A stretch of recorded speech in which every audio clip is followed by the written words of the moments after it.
गौड़ा एक शिक्षिका थी। वो शिक्षक के साथ साथ जो है इंस्टाग्राम पे रील बनाया करती थी। वो बहुत ही सुंदर थी, इसलिए इंस्टाग्राम पे उसके काफ़ी फॉलोअर्स हो गए थे। अचानक इतनी बढ़ोतरी हो गई थी, लेकिन उसे नहीं पता था कि एक दिन मेरी ज़िंदगी ले लेगा ये रील। जो बनाने का मेरा सपना था, जो मशहूर होने का मेरा सपना है, ये चकनाचूर हो जाएगा। एक दिन उसकी ज़िंदगी में ऐसी भयावह घटना घट जाती है, जिसने भी सुना उसके आंसू निकल आए। घटना इतनी भयावह थी कि लोग सोचने पे मजबूर हो गए कि एक शिक्षिका को इतनी बर्बरता से कैसे घटना को अंजाम दिया लोगों ने। आखिर उस महिला शिक्षक की ऐसा क्या कृत्य था कि जिससे लोगों ने उसकी जान ले ली। आइए घटना को विस्तार से समझने की कोशिश करते हैं। कर्नाटक के मांड्या जिला के पांडवपुरा इलाके की एक रहने वाली 28 वर्षीय दीपिका गौड़ा नाम की एक लड़की थी, औरत थी। और वो एक प्राइवेट स्कूल में शिक्षिका के तौर पर पढ़ाया करती थी। उसके पति का नाम लोकेश गौड़ा होता है और उसके एक 7 साल का बेटा था। एक छोटा सा परिवार, हंसता खेलता परिवार था और बढ़िया रूटीन से सब काम चल रहा होता है। वो सुबह सबको खाना बना के पैक करके और 8 बजे अपने घर से स्कूटी से पांड्यपुरा के लिए निकल जाती थी और वहाँ से बस से स्कूल पढ़ाने जाया करती थी। और डेली का उसका रूटीन होता था, किधर 8 बजे जाती थी, क्योंकि वहाँ उनके गांव में बस की कोई बस स्टैंड था नहीं, इसलिए वो स्कूटर से जाया करती थी पांडेपुरा और वहाँ से फिर बस से जाया करती थी और 6 बजे वहाँ से वापस आया करती थी। लेकिन उसकी दिनचर्या में ये सब शामिल होता गया। अपने पति की देख रेख करना, अपने बच्चे को तैयार करना, स्कूल भेजना और उसके बाद जो है स्कूल में शिक्षण का कार्य करना। उसके बाद जो है इंस्टाग्राम पे रील्स बनाने का काम जो है सब कुछ टाइम से वो मैनेज किया करती थी। लेकिन एक दिन अचानक जो है 20 जुलाई 2024 को उसे नहीं पता था कि ये मेरे ज़िंदगी का आखिरी दिन होगा। और वो सुबह सुबह अपने घर से निकल जाती है स्कूल के लिए, लेकिन वहाँ से वो 12:30 बजे स्कूल से वापस आ जाती है। वापस आने के बाद जो है शाम हो जाती है, लेकिन वो घर नहीं पहुँचती है। तो उसके पति को ये शक हो जाता है कि दोपहर में वो डेली एक दिन फ़ोन किया करती थी, लेकिन आज फ़ोन भी नहीं किया है और शाम भी हो गई। उसे लगता था कोई मजबूरी नहीं होगी इसलिए व्यस्त रहेगी, फ़ोन नहीं किया है। लेकिन शाम हो गई, 6 बज गए, अभी भी नहीं आई है। लोकेश गौड़ा जो है बड़े चिंतित हो जाते हैं। फिर 7 बज जाता है, फिर भी नहीं पहुंचती है। एक महिला को समय से घर ना पहुंचना और शाम बढ़ती जा रही थी, तो लोगों के चिंता का विषय बन जाता है कि कहीं ना कुछ अनहोनी ना हो जाए उसके साथ जो है। इसीलिए वे तुरंत जो है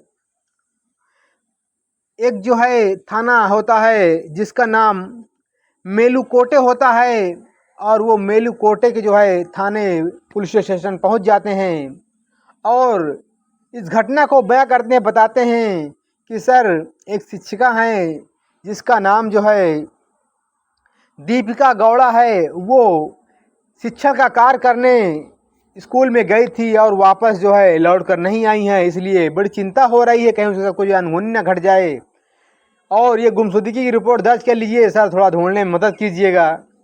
शाम का समय हो रहा था, इसलिए कुछ ज़्यादा जो है जानकारी जुट नहीं पाई है पुलिस के माध्यम से। और जैसे ही सुबह होती है, पुलिस तुरंत जो है इस कार्य में एक्टिव हो जाती है और काफ़ी मशक्क़त के बाद जो है उन्हें मेलुकोटे की पहाड़ियों के पास स्कूटी मिल जाती है। लेकिन स्कूटी मिलने के बाद भी कुछ सफलता हासिल नहीं होती है कि जिससे दीपिका गौड़ा का पता लगाया जा सके। फिर उसके पति लोकेश गौड़ा जो होते हैं वो अपने रिश्तेदारों को, पास पड़ोस के लोगों को लेकर आसपास की जगहों पे छान मारते हैं, लेकिन छान मारने से भी कुछ जो है हाथ नहीं आता है। तो वो फिर मेलुकोटे की पहाड़ियों के ऊपर चढ़ना स्टार्ट कर देते हैं। जैसे ही पहाड़ियों, जब उन्हें पता चलता है कि स्कूटी यहीं मिली है, तो स्कूटी के आसपास की जगह ढूंढने के बाद जो है जब कुछ लोकेशन नहीं मिलती है तो वो पहाड़ियों पर चढ़ना स्टार्ट कर देते हैं। जैसे ही पहाड़ियों के ऊपर जाते हैं तो उन्हें एक जगह मिलती है, वो ढीली जगह, ढीली रहती है, जैसे किसी ने फावड़े से उसको खोदा हो और फिर मुन दिया हो। उसे ऐसा लगता है कि कुछ ना कुछ शायद यहाँ जानकारी मिल सकती है। तो वो लोग जो है वहाँ से मिट्टी हटाने लगते हैं। तो जब मिट्टी हटाते हैं तो देखते हैं कि एक लड़की का 27-28 साल की जो महिला है उसका शव मिलता है, लेकिन उसके शव के साथ इतनी बर्बरता की गई थी, चेहरे को इतनी तरह से बुरी तरह से जो है कुचल दिया गया था कि पहचान पाना असंभव था। लेकिन जो साड़ी पहनकर जो महिला अपने घर से निकली थी उसे देखकर जो है वो लोकेश गौड़ा पहचान जाते हैं कि मानो न मानो ये मेरी पत्नी का शव है, इससे इनकार नहीं किया जा सकता है। लेकिन चेहरा बुरी तरह से कुचल दिया गया था। तुरंत उनके जो आसपास के लोग होते हैं वो तुरंत पुलिस स्टेशन फ़ोन लगाते हैं और पुलिस मौके पर पहुंचती है। पुलिस जो है मौके से सारे नमूने कलेक्ट करने के बाद जो है फॉरेंसिक टीम भेज देती है और महिला के शव को जो है पोस्टमार्टम के लिए भेज देती है। पोस्टमार्टम होने के बाद जो है वो देखते हैं कि फिर भी कोई जानकारी निकल कर सामने नहीं आती है। लेकिन उसके बाद जो है लगातार जो है पुलिस अपना काम कर रही थी। फिर रिश्तेदारों से और उनके आसपास के लोगों से ये जानकारी मिली कि आज से 15 दिन पहले लोकेश गौड़ा और दीपिका गौड़ा के बीच झगड़ा हुआ था। जब पुलिस को ये सूचना मिलती है उनके रिश्तेदारों से और उनके पड़ोसियों से, तो तुरंत जो है लोकेश गौड़ा को पुलिस थाने में बुलाया जाता है और उनसे सख्त कड़ाई से पूछताछ किया जाता है।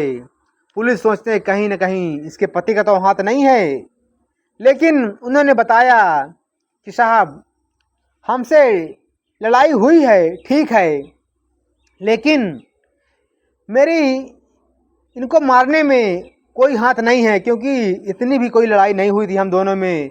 थोड़ी थोड़ी बहस हुई थी, लेकिन वो बहस इसलिए हुई थी कि जो रील बनाया करती थी इनका एक इसी में जो फॉलोअर होता है इन्हें जो है वो बहुत जो है चाहता था, उनसे चैटिंग होती थी, बातचीत हुआ करती थी। दरअसल जो बात उन्होंने बताई उनको जो है काफ़ी इम्प्रेस करती है और वहीं से कुछ सुराग मिलने की उनको संभावना लग जाती है। वो बताते हैं कि एक जो है नीतीश नाम का लड़का होता है जो इनकी रील बनाने में काफ़ी मदद करता था और वो वीडियो भी शूट करता था और वो जो है सारा इनकी काम करता था, रील बनाने में मदद करता था और इनके साथ साथ जो है वो घर भी आया जाया करता था, क्योंकि वो इनके गांव का रहने वाला होता है। जो लड़का नीतीश है इनके गांव का रहने वाला होता है और वो इन्हें बहन कहता था, ये उसे भाई मानती थी। तो हालांकि मुझे कोई इसमें जो है दिक्कत नहीं थी, ना मुझे कोई इनसे मामला था, लेकिन जो गांव के लोग थे वो काफ़ी जो है भद्दी भद्दी कमेंट किया करते थे और गलत गलत अपशब्द बोलते थे जो मेरे दिल को काफ़ी ठेस पहुंचती थी। जब ऐसी बात बताते हैं तो पुलिस जो है अब नीतीश के ऊपर शक करने लगती है। वो जो है फिर जो है तुरंत जो है नीतीश के घर पहुंचती हैं। जब घर पहुंचते हैं तो वहां पता लगता है कि वो जिस दिन घटना को अंजाम दिया गया उसी दिन से वो लापता और उसका मोबाइल स्विच ऑफ आ रहा है। फिर उन्होंने जो है तुरंत जो है महिला के जो है कॉल डिटेल निकालते हैं कि आखिर इनसे किससे किससे बात हुई घटना के दिन, घटना से पहले किनसे ज़्यादा बात हुआ करती थी। तो उन्होंने देखा कि नीतीश जी से जिस समय घटना हुई थी उस दिन बात हुई थी, उससे 2 दिन पहले भी नीतीश से बात हुई थी। कॉल डिटेल में ये निकल कर आया कि ये नीतीश से बात किया करती थी। तो उसके बाद जो है उन्होंने बताया कि मुझे कोई इनसे गिला शिकवा नहीं थी, क्योंकि वो भाई मानती थी, वो बहन मानती थी। फिर अचानक जो है नीतीश का कॉल जो है लग जाता है और पुलिस को जो लोकेशन मिल जाती है, या पुलिस को लोकेशन मिलती है तो वो कर्नाटक के एक स्थान पे मिलती है और पुलिस काफ़ी एक्टिव होती है। तुरंत जो है जाकर उस घटना पे उसको दबोच लिया जाता है। दबोचने के बाद जब उसे थाने ले आते हैं तो जो सच्चाई वो बयां करता है, लोगों के होश उड़ जाते हैं। पुलिस सोचने पे मजबूर हो जाती है, आखिर ये लड़का इनके साथ ऐसा कैसे कर सकता है। दोस्तों, वो बताता है कि इनकी शादी हो गई थी, इनका एक 7 साल का बच्चा है, मुझसे कोई दिक्कत नहीं थी। मैं इन्हें चाहता था, इनसे प्यार करता था और इनसे रिश्ता बनाना चाहता था। लेकिन लोकेश गौड़ा और दीपिका गौड़ा जब गांव वालों ने भद्दे भद्दे कमेंट करने स्टार्ट कर दिए थे, तो वो अपनी पत्नी, घटना के 15 दिन पहले बहुत झगड़ा इसीलिए हुआ था, वो जो है उनको साफ साफ मना कर देती है कि आप नीतीश से बात नहीं करेंगे, ना उससे मिलेंगी, ना वो आज के बाद घर आएगा। तो इसलिए जो है दीपिका गौड़ा भी एक सामाजिक पद पे थी, वो शिक्षक के पद पर थी, तो बदनामी के डर से उसने भी अपने पति की बात मान ली थी, क्योंकि कहीं ना कहीं बदनामी बहुत ज़्यादा ना हो जाए, उनकी छवि खराब ना हो जाए। इसलिए वो हालांकि उसे भाई ही मानती थी, लेकिन उसके दिल में क्या था उसे नहीं पता था। तो इसलिए वो जो है अपने इंस्टाग्राम से और फेसबुक से और व्हाट्सएप से हर जगह से उसको जो है डिलीट कर दिया था, उसका नाम जो है, और ब्लैक लिस्ट में डाल दिया था ताकि उससे संपर्क ना हो पाए।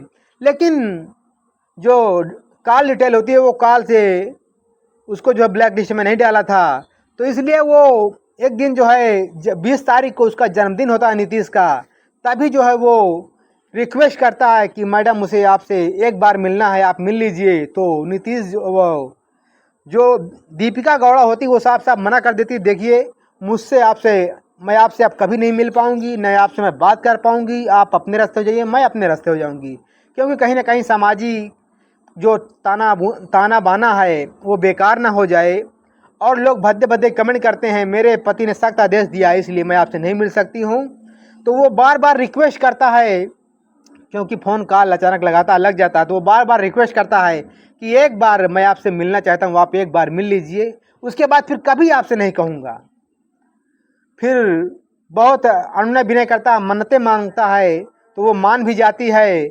उसके बाद जब मान जाती है तो फिर वो उसी दिन 20 तारीख को उसका जन्मदिन होता है, तो वो 20 तारीख को स्कूल में 12 बजे उसे मेलुकोटे की पहाड़ियों पे बुलाता है, और मैडम जी 12 बजे छुट्टी लेकर किसी काम को बहाना बनाकर वहाँ से चल देती हैं। चलने के बाद जब वहाँ पहुँचती हैं उस जंगल में, तो उसका जन्मदिन सेलिब्रेट करते हैं दोनों मिलकर।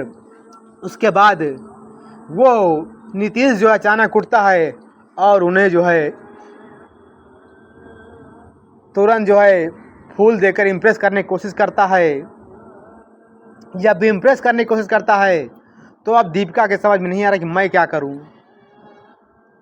उसे समझ में नहीं आता कि मैं इसे भाई मानती हूं और ये मुझे क्या मानता है। वो उसे साफ साफ मना कर देती है कि देखिए हमारे तुम्हारे साथ सिर्फ भाई बहन का रिश्ता है, और इसके आगे मैं इसे कुछ नहीं बनाना चाहती हूँ, ना बढ़ाना चाहती हूँ। आप अपने रास्ते हो जाइए, मैं अपने रास्ते हो जाऊँगा। जब वो महिला शिक्षक जो है दीपिका गौड़ा साफ साफ मना कर देती हैं, तो वो नीतीश जो है सारी प्लानिंग पहले से तैयार कर चुका था कि अगर ये मना करेंगे तो मुझे क्या करना है, अगर एक्सेप्ट कर लेती है तो मुझे क्या करना है। जैसे ही वो मना करती है और चलने के लिए तैयार हो जाती है, तो उधर जो है नीतीश जो है उसको दौड़ कर पकड़ लेता है। पकड़ने के बाद साड़ी से उसके फंदा लगाकर उसके जो है मौत के घाट उतार देता है। मौत के घाट उतारने के बाद जो है वो पहले से मेलुकोटे के पहाड़ियों पर गड्ढा बनाए रहता है, और वहाँ ले जाकर उसे दफना देता है और फावड़े से वहीं मून देता है। मून कर वहीं से वो रफू चक्कर हो जाता है। दोस्तों, जब इस घटना को पुलिस देखती है सुनती है तो पता लगता है कि ये एक तरफा प्यार होता है। जो महिला होती है, जो महिला शिक्षक दीपिका गौड़ा होती हैं, उन्होंने प्यार किया ही नहीं था। वो भाई ही मानती थी, लेकिन जो भाई था वो हैवान की नज़रों से देखने लगा था। उसके ऊपर काली पट्टी बन गई थी। उसके बहन भाई हवस के मूड में वो देखने लगा था। उसे कुछ समझ में नहीं आ रहा था कि कौन भाई कौन बहन। उससे सिर्फ हवस का शिकार बनाना चाहता, उसे अपनाना चाहता था, उसके साथ फिजिकल रिलेशन बनाना चाहता था।